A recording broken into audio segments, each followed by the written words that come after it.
पता चल जाएगा तूने क्या फोटो आ रही है, तो दिक्कत तो नहीं। चलो फिर ठीक है। कोई आदमी कंजूस हो सकता है, मार साहब थोड़ा ज्यादा कंजूस हो जाते हैं। फिर मार साहब को कोई कहते मार साहब कंजूस, मार साहब भाई साहब हमारे ऊपर की कमाई नहीं। जिनके खर्चे देख रहे हो उनकी क्या होती है, तो भारत के अंदर खर्चा वो ज्यादा करते हैं जिनकी क्या होती है। इसलिए आप भी क्या लगना चाहते हो,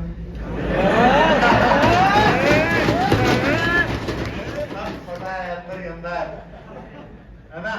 हाँ लगता है सर तनख्वाह से क्या है, सब कमाई होगी अपने खूब सर।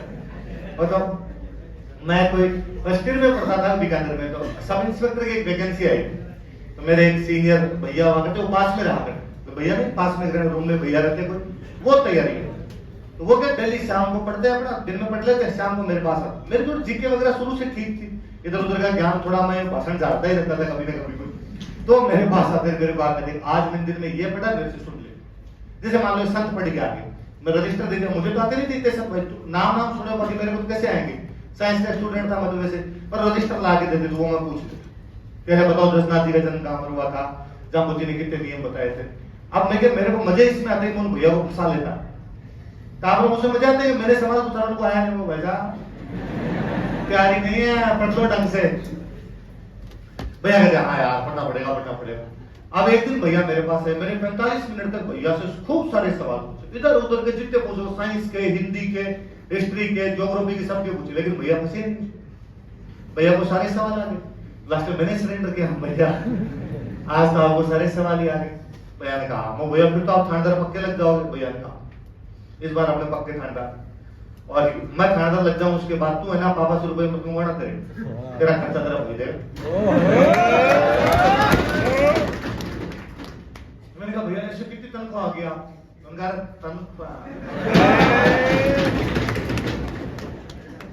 मतलब अरे तनख्वाह थोड़ी होती है यार, लगूंगा मैं थानेदार। मैंने समझा भ्रष्टाचार करो, भ्रष्टाचार नहीं ये शिष्टाचार।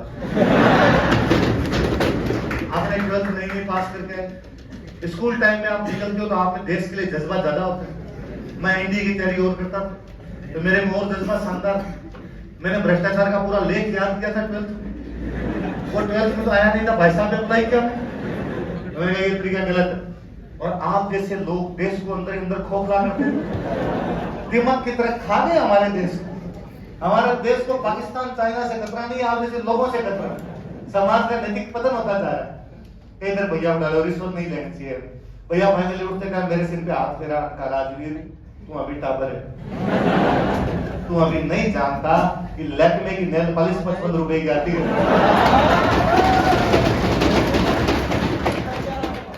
भाई साहब लैक्मे वाली नेल पॉलिश के चक्कर में कई भ्रष्टाचार। मैं क्लास में सुना रहा, एक स्टूडेंट खड़ा, उसने कहा सर आप अभी तक ही बोले हो, महंगी आती है 55 की नहीं है। तो ऐसा मतलब लड़की वाला रिश्ता करने भी जाते तो देखते हैं कि ऊपर की कमाई है तो दहेज ज्यादा, ऊपर की कमाई नहीं है तो दहेज। समाज ने इस तथ्य को सार्वजनिक रूप से स्वीकार कर लिया, इसलिए चीजें समाप्त होने का नाम ही भाई हमें बुरा लगना बंद हो गया। और जब समाज को बुरा लगना बंद हो जाता है तो वो चीज सोशली एक्सेप्टेंस हो जाती है, सार्वजनिक रूप से मान लिया जाता है ये जो चल रहा है ये सब सही। इसलिए सारे के सारे किस में लगे हैं, किस में लगे हैं, क्योंकि आचार्य तुलसी कहते हैं हमें क्या करना है, बांटना। इसलिए बांट दो आज घर पे जाके जो तुम्हारे पास मैं बांट दूं पहले तुमने, फिर तुम आगे बांट दोगे। चलो ठीक है, तो मैंने बता दिया पढ़ाई के लिए आपको कोई भी कभी भी किसी भी चीज की पैसे की जरूरत हो पैसे ले जाओगे, पक्की बात। हाँ उसमें कोई शर्म नहीं करेगी। और ये स्टूडेंट लाइफ में शर्म आनी नहीं थी। मैं तो जब आप स्टूडेंट लाइफ में था तो मेरे दोस्तों से इतने पैसे मांगे, मैं इतने पैसे मांगे, मैं खूब खर्चा कर देता, इधर उधर फिल्में देखता था। मेरे वहां किसी को मतलब फाइनली यूं था कि फोन नंबर पर लिस्ट में ढूंढता किससे नहीं लिए इसको लूटेंगे आपने। और मेरे दोस्त को बच्चे रहे, मैंने कभी किसी को फोन किया तो किसी दोस्त ने मना, मैंने कभी कहा 5,000 रुपए ये अकाउंट नंबर है, 5,000 रुपए, इतने रुपए 3,000 ज्यादा नहीं, ये 5-7,000 रुपए ऐसे थे स्टूडेंट लाइफ में। क्या थी कभी कभी खर्चा कम ज्यादा हो गया, किसी महीने रुपए कम पड़ गए तो रुपए डाल दिया करते। और बड़ी बात, एक वो भैया तो बता दूं थानेदार भैया, उन थानेदार भैया से मैंने खूब मंगाया। मैंने कहा आपने कहा था, वो नहीं पढ़े पर बाद में अच्छा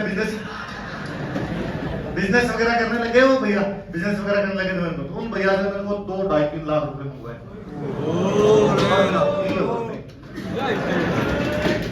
मुझे अब लगता है क्या उन दिनों में उन्होंने जो मुझे 2 लाख रुपए दिए है ना, 1.5 लाख 2 लाख 2.5 लाख जितने दिए, उनकी वैल्यू 2.5 लाख नहीं, उनकी वैल्यू 2.5 करोड़ है ना। उन संघर्ष के दिनों में आप अपने में भरोसा कर रहे थे, उनको लगता था कि नहीं लंबी रेस का घोड़ा है ना, बहुत अच्छी जगह सेटल होगा। ये भरोसा करना कितनी बड़ी बात है, वरना कौन भरोसा करे स्टूडेंट लाइफ में।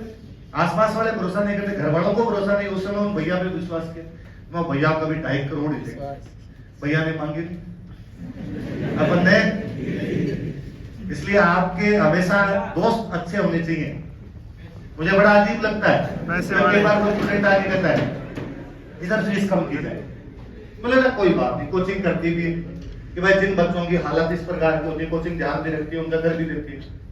पर मैं कई बार हमेशा बच्चे से पूछता हूँ यार पापा नहीं दे सकते कोई बात नहीं, मामा बुआ मौसी दोस्त कोई तो होगा जीवन में जहां से ले सके, और यदि कोई नहीं है तो ये बहुत बुरी बात है। इसका मतलब हमने आसपास में इतने लोग भी इकट्ठे नहीं किए कि जो हमारे संघर्ष के दिनों में काम आ सके। उसमें भी मैं बताऊं, कई बार मैं किसी स्टूडेंट को कहता हूँ, वो या कहता है सर 10,000 रुपए फीस कम करवा, तो मैं हमेशा कहता हूँ यार देख फीस वाले मीटर मैं नहीं देखता, मैं नहीं बोल सकता, तू इनसे बात कर ले, ये भी कोचिंग वाले करेंगे तो कर दे, और कोई तरीका हो तो बता। नहीं सर आपका दो, मैं तो आपको जानता हूँ उनको नहीं जानता। तो मैं फाइनली स्टूडेंट को कहता हूँ तू मेरे को जानता है, मेरा स्टूडेंट है, मेरे पे विश्वास किया तूने, तू एक काम कर 10,000 मेरे से ले ले, तेरी नौकरी लगे उस दिन दे देना, तब तक मैं किसी से मांगूंगा नहीं, तेरे से मांगूंगा नहीं, न किसी को ये बताऊंगा कि मैंने तेरे को रुपए दिए, स्टाम्प पे लिखवा ले, न तेरे से ब्याज लूंगा, जब नौकरी लगे 5 साल 7 साल 10 साल तब मुझे 10,000 वापस दे देना। एक भी स्टूडेंट ने मेरे से ऐसे रुपए नहीं लिए, वो चाहता है कम करवाए जाए, वापस नहीं चुकाने क्योंकि कम करवाओगे तो वापस नहीं चुकाने, और यदि मैंने उधार दे दिए तो उसे वापस चुकाने पड़े। सिंगल स्टूडेंट के दिमाग में लिया आसन दे दो, कोई बात नहीं 10,000 आप दो, मेरे पास जब आएंगे जिंदगी के अंदर तब मैं दे जाऊंगा। तो या 2 तरीके हैं, या तो मन में का पाप है कि चुकाने नहीं इसलिए कम ही कर दे, या दूसरा ये है कि खुद पे विश्वास नहीं, अपने लिचड़ रहेंगे, अपने जिंदगी में कभी भी कमाएंगे तो सर वाले चुकाएंगे कैसे, ये तो रहना नहीं चाहिए। इसलिए तो दोस्त खूब अच्छे होने चाहिए आपके, खर्चा खूब सारा किया करो, और पैसे दिए तो मेरे से पक्की बात। हाँ अभी हाँ कितने रुपए तक देते हो?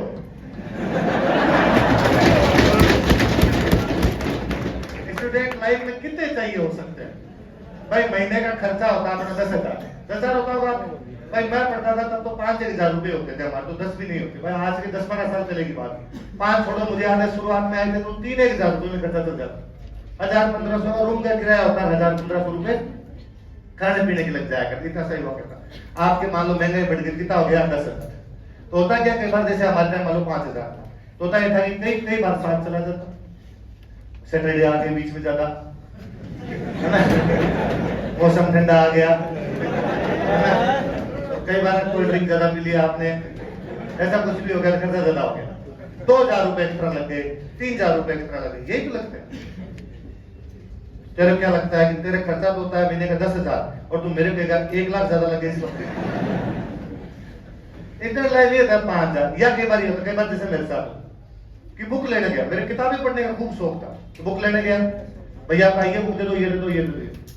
भैया ने लास्ट में दुकान वाले भैया ने कहा रुपए हो गए 1,600, अपने जेब में हाथ मारा, रुपए निकले 900, तो 700 कम। तो 2 तरीके हैं। तो अभी भी आप टॉम फटक जाना, वहां पर एक दुकान है अरिहंत बुक डिपो, घुसते पे उसमें जी भाई साहब बैठते हैं वहां पर, कई सालों से वो दुकान है, खूब अच्छी दुकान है, RSI वाली सारी बुक्स वगैरह रखते हैं।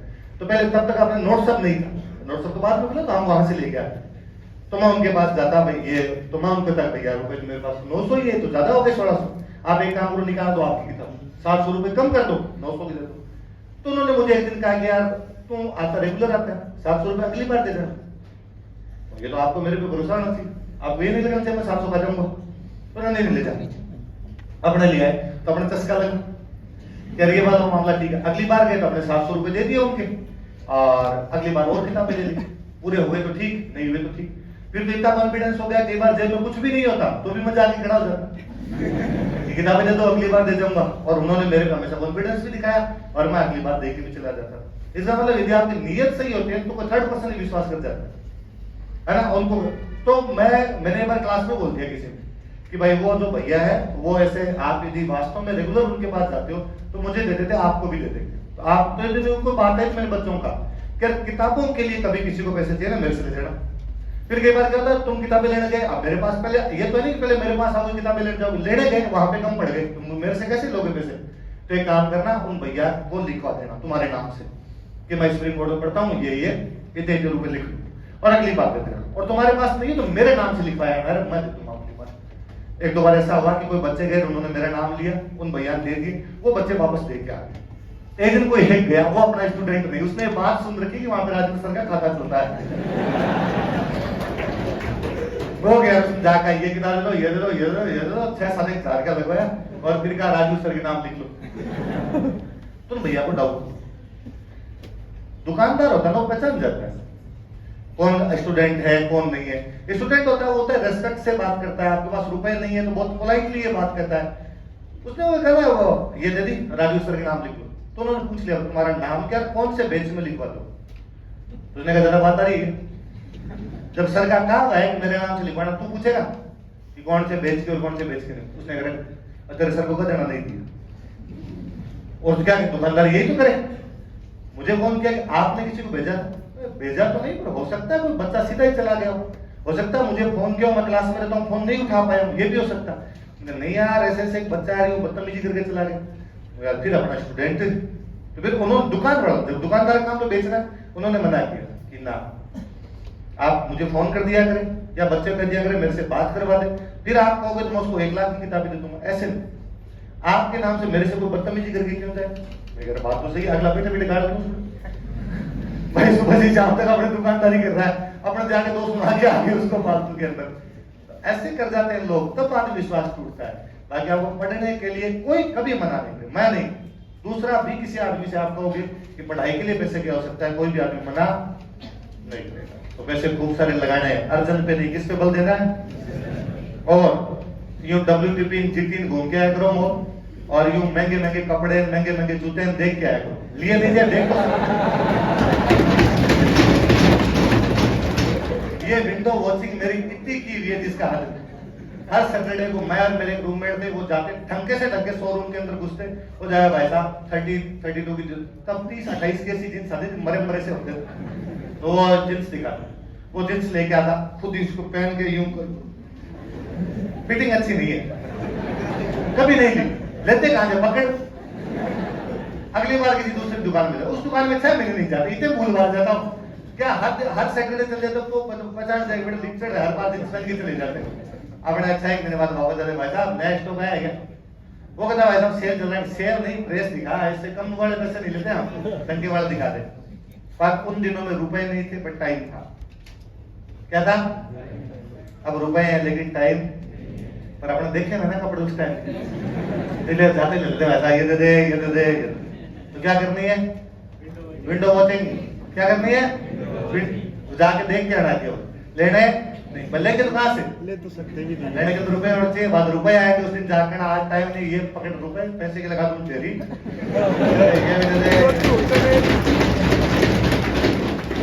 देखो देखो, इन्होंने विसर्जन पर बल दिया।